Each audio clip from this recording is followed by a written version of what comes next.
Toliau savo atostogas tęsėme žemyninėje Estijoje. Išsirinkome tokį gražų, jaukų kurortą Hapsalų. Ir savo pažintį su šiuo kurortu pradėsime nuo traukinių stoties ir jo muziejaus. Štai čia galime pamatyti praeito amžiaus lokomotyvus, stovinčius ant bėgių prie stoties.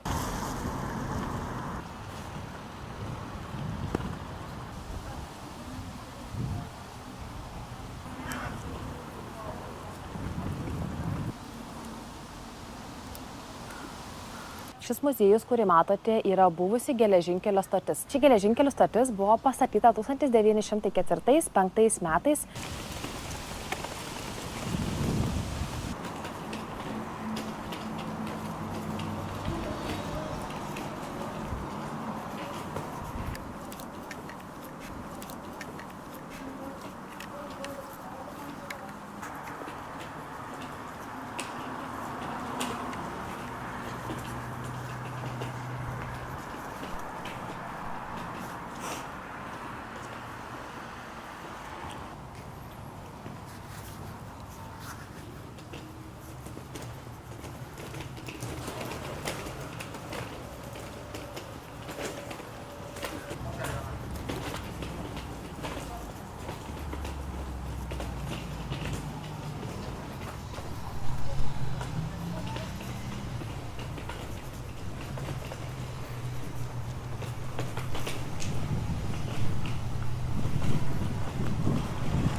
Šios platformos ilgis siekia beveik 214 metrų.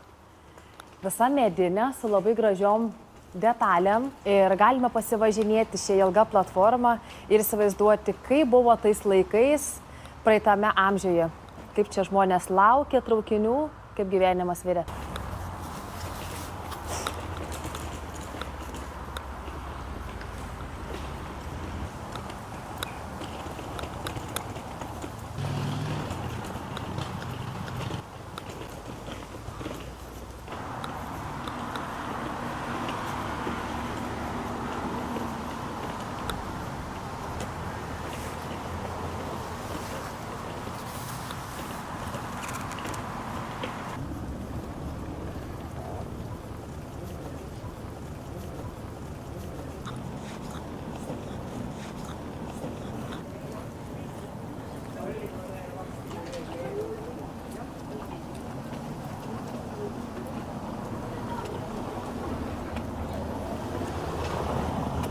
O dabar vaikštome senamiesčiu.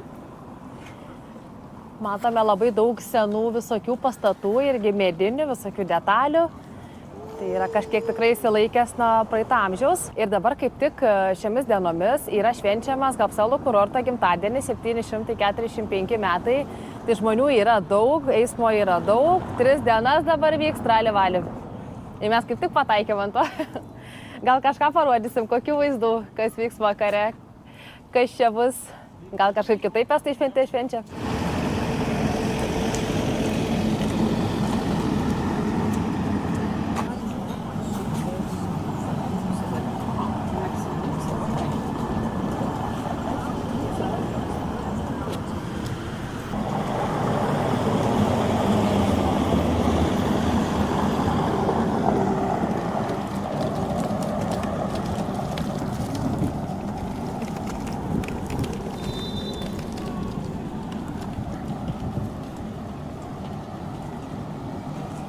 Žiūrėk, Michelin žvaigždutės.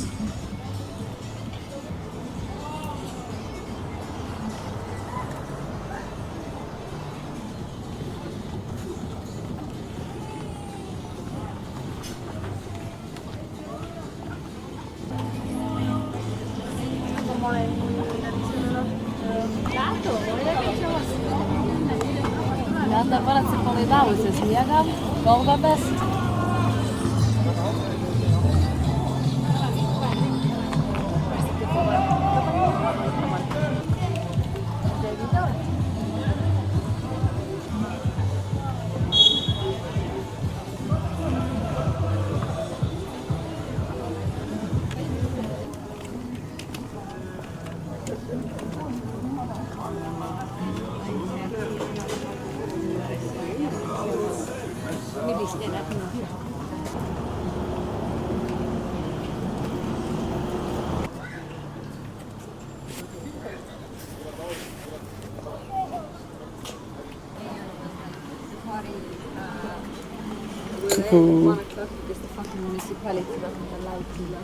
Kaip jums tas pasivaikščiojimas senamiesčio gatvelėmis? Viskas labai įdomu, nes esame pirmą kartą, tai kiekviena kavinė, kvapai visi įdomus, kur tas kaip kvepia, kokia kalba žmonės kalba, įdomu per šį gimtadienį, iš kokių šalių atvyko.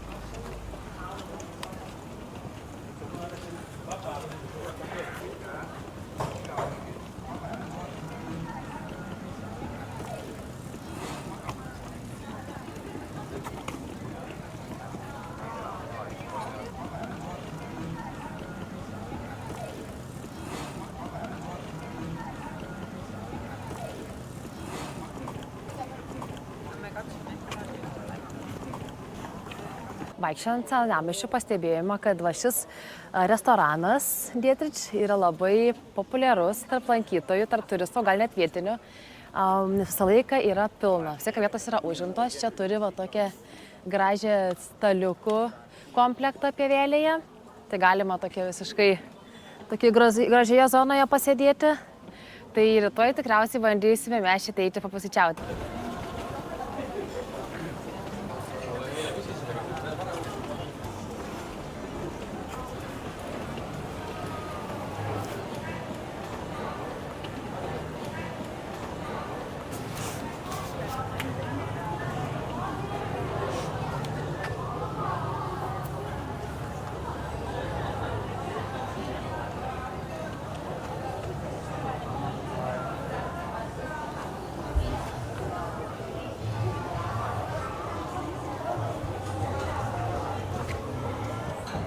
Kaip įdomiai ir autentiškai padaryta. Žiūrėkit, zuikis saugo va kavinę, net yra pririštas, va, kad nepabėgtų.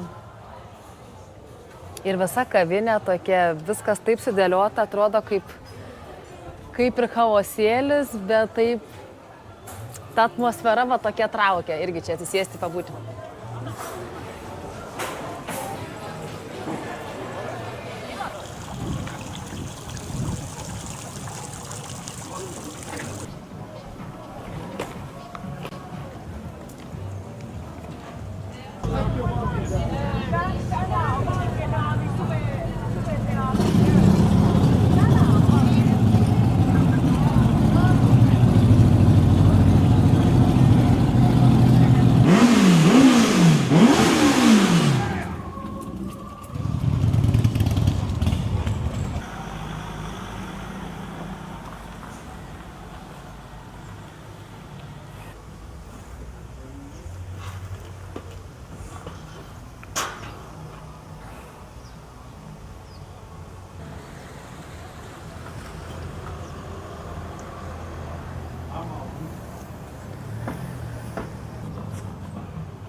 Jeigu mėgstate pasportuoti, tai Haapsalu turi paukščių stebėjimo bokštą. Užlipus į šį apžvalgos bokštą matosi labai graži panorama, Baltijos jūros įlanka. Bet aišku, tos paukščius, jeigu norėtumėte aiškiau matyti, reikėtų kažkokios priemonės, nes ten užlipus nėra žiūronų.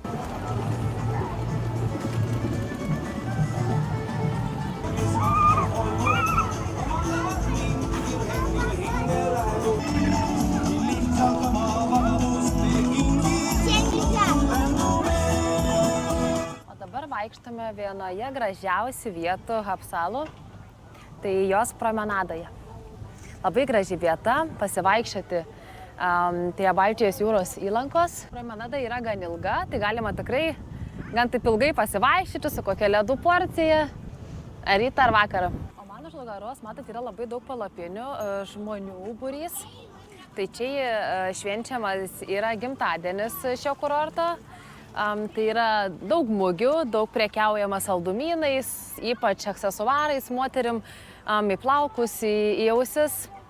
Bet mes taip po truputį praėjom, nes labiau akcentuojamės į lankytinas vietas šio kurorto, tai norim daugiau jums parodyti.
Jeigu nežinojote, tai šis kurortas Hapsalu turi baltąją mešką.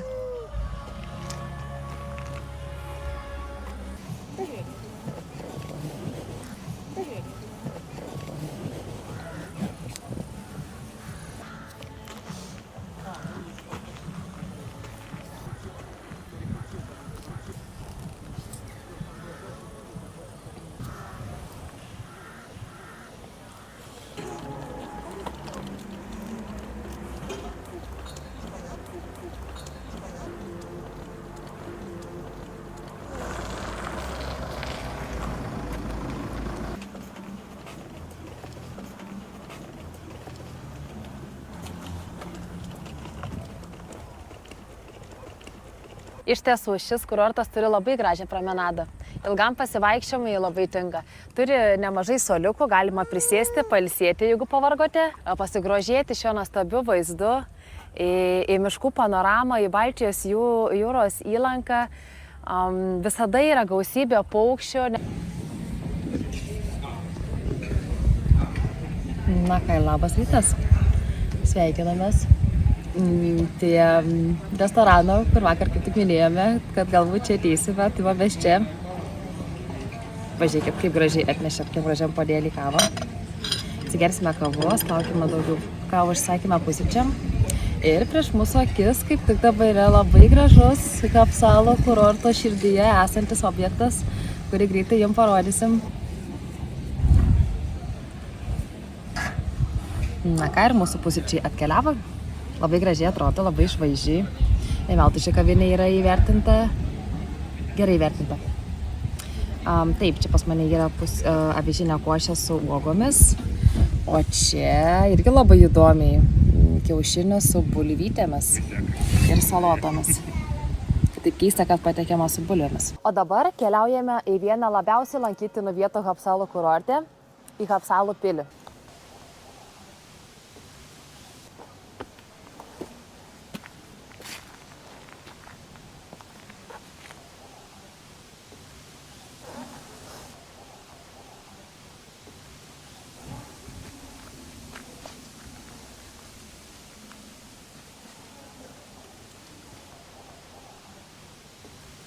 Štai prieš jūsų akis Vyskupų pilis ir jos katedra.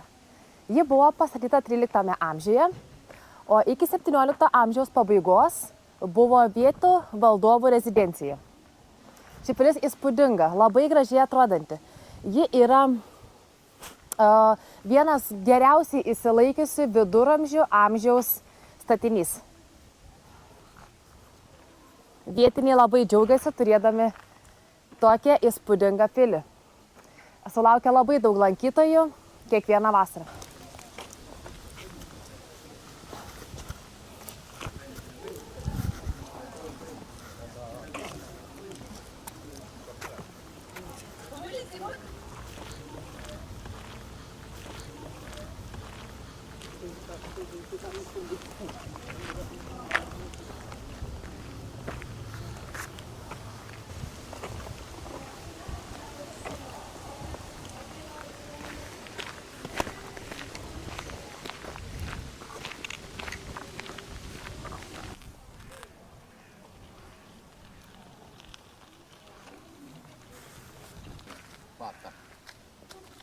Paljon kello.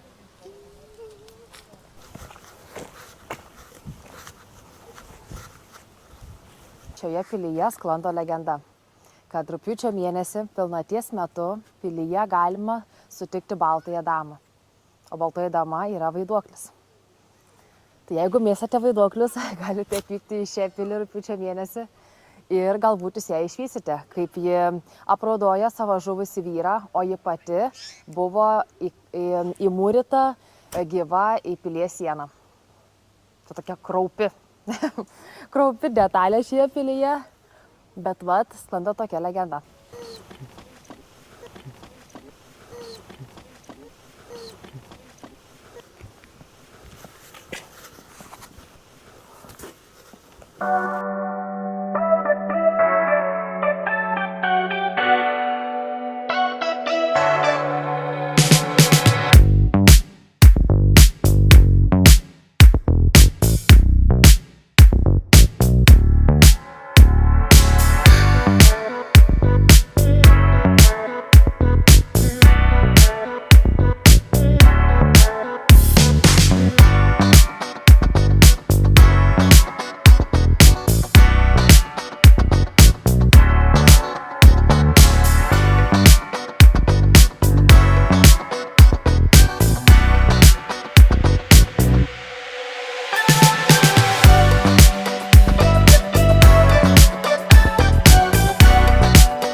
šios pilies sienų ilgis yra įspūdingas tiesiog.